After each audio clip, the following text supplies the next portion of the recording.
Financial success isn't about what's flaunted on Instagram or what's shown on reality TV. It's about stability, growth, and forward movement. So in this video, I'm going to share 9 signs that I received which made me realize that I was doing financially well than a lot of people. And watching this video could be a sign that you're getting financially mature. I'll explain how by the end of the video. I moved here a couple decades ago with my family of 4 into a 500 square foot apartment.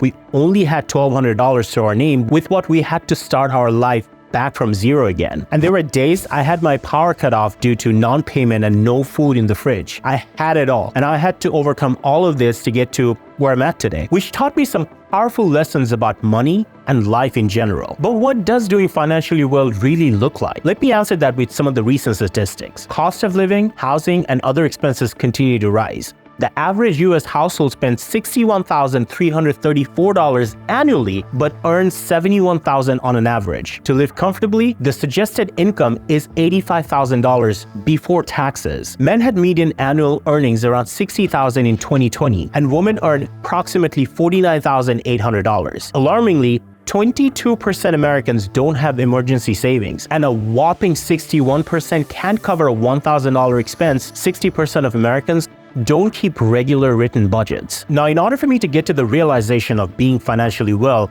I needed to accept and adopt a couple of things. First is the perception play, and the second is the freedom quest. In perception play, individuals compete over visible metrics such as flashiness of their car, the exoticness of their vacation, photos on Instagram and other social media, or their latest designer wear. I needed to realize and accept that this was not true wealth. An article from Psychology Today titled "Keeping Up with the Joneses: How This Play Often Results in Relentless Cycle of Comparison, Potentially Leading to Stress and Reduced Life Satisfaction." It is the nature of what is the inherent problem with the perception play. As Bill Gates mentioned in one of his interviews, if you're born poor, it's not your mistake. But if you die poor, it's your mistake. It's often misconstrued to mean outwards display of wealth, but Bill Gates was emphasizing meaningful growth and changes. The second thing I had to adopt was the freedom quest. This is completely different than the perception play. The emphasis here isn't what others see, but what I was going to build behind the scenes. I had to take decisions that revolves around proven and prudent investments, establishing side ventures, learning and enhancing my skills, and strategies targeting the tangible return on investment. In Robert Kiyosaki's book, Rich Dad Poor Dad, emphasizes that true wealth is not about flashy acquisitions, but generating sustainable income and financial freedom. Hi, my name is Tasvir Mirza. I'm a realtor and a diversified investor based in South Florida, and on this channel, I make finance-related videos for good financial health. Feel free to jump around the timestamp below if you'd like to save some time. And while you're down there, consider hitting the like and subscribe button below. With that out of the way, let's jump into the signs that I've received. The Ostrich Effect. I have always been the guy who would choose to avoid my financial situations as opposed to facing them, hoping that if I was ignoring them, they would somehow disappear. Clearly, that was not the case. The first sign that I received was when I realized that I was actually choosing to face my problems, as opposed to just simply ignoring them. A healthy financial life required me to address my issues and fix them, as opposed to just ignoring them. Mindful spending. I'm not going to lie, I did splurge on a lot of things that I didn't need, or clearly did not add any value to my life whatsoever. I was under the impression that the true financial success was lying in material possession, but not in aligning spending with my values and needs. But as I was getting ahead with my financial health, I started embracing delayed gratification and making intentional purchases as opposed to impulse spending. The way I accomplished that was to recognize my habits and adapt strategies like 72-hour rule before major purchases. Speaking of spending, the third sign I received when I realized that I was able to pay my bills and my bills were all up to date. This realization came after an article that I read that a significant percentage of Americans have paid their bills late and incur late fees. I realized that I didn't have to consistently wait till the end of the month to pay all my bills and incur any bad debt, which made me realize that I was financially on a good spot. According to a LendingTree study, 61% of Americans had paid their bills late in the past 6 months due to insufficient funds in 2022. Consistently paying bills on time prevents penalty fees, ensuring a good credit score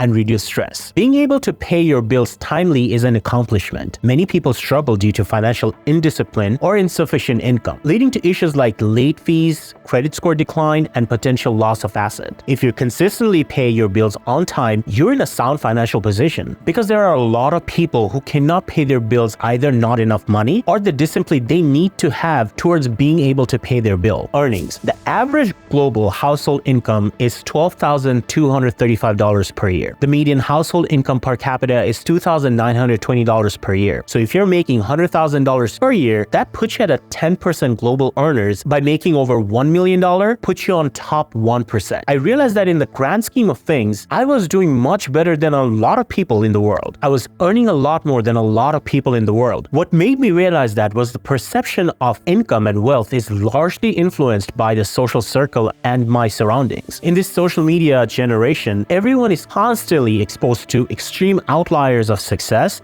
So as usual, my income was feeling inadequate in comparison, although many feel that they don't earn enough. About 1 billion people globally live on less than $2 a day. This is when I realized that the value of diversifying my income source. Relying on one income source could be very risky for any individual. I started having a couple of side businesses, some freelance work, investments, and now a creator here on YouTube. However, here's the issue with that. About 97% of my viewers of this channel are not subscribers. Now, I have a goal to grow this community 1,000 strong by the end of the year. You can give me a sign of my creator journey's well-being by subscribing to this channel. Also, if you were able to resonate with any size thus far, like this video, which helps the channel tremendously. Discussing money. As I've mentioned previously, I was always very avoidant of my financial situation. I was also not comfortable discussing my financial situation with anyone. Most schools don't teach personal finance strategies, challenges, and goals. Neither did mine. Educating myself on financial management was the only way to pave for a secure financial future. And being open to discussing the money matters or learning from others' experience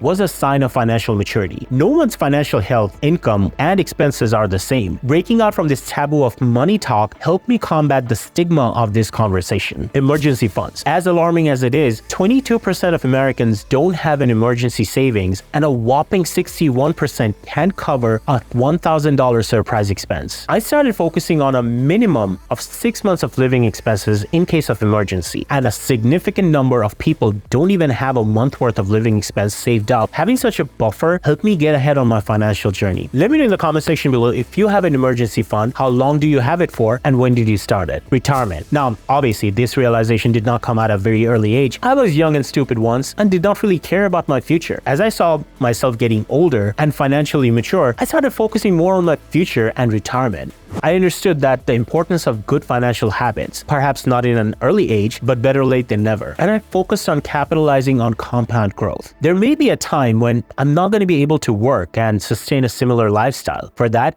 I need to have a safety buffer for retirement for me and my family. Focusing on the future and investment portfolios and maintaining them is a sign of financial maturity. You can watch this video here for some dividend-paying ETFs, which are great for long-term investments. Credit score. As my lack of financial education and how credit card really works, my credit score was rolling on the floor. I didn't know how to use a credit card, and my credit score was struggling. The sign I received was when I realized the importance of how detrimental the credit score is for an individual for his or her financial journey and for the future. I started focusing on how to build my credit score. With no credit score, with a couple of them that I had which were all maxed out, I now have multiple credit cards with an excellent credit score and an immaculate history, which all came from focusing on my spending, utilizing the credit properly, and only use it when it's absolutely necessary, paying my bills on time and not carry huge balances. Financial content. And finally, the sign that I truly received that I was getting financially mature was when I realized that I was hooked on financial contents. That's a sign for you if you watched this far. I started watching a lot of YouTube videos on finance, listening to podcasts and reading books to learn more on this, indicating me that my financial well-being was this sign. So much so that I started doing it myself to share my experience and making aware to not make the same mistakes that I have made. There you have it. These were the signs that I have received which made me realize that I was getting financially mature. If you're able to resonate with any one of them, let me know in the comment section below. Watch this video for some good investment for long term. Thank you for hanging out with me. See you in the next video.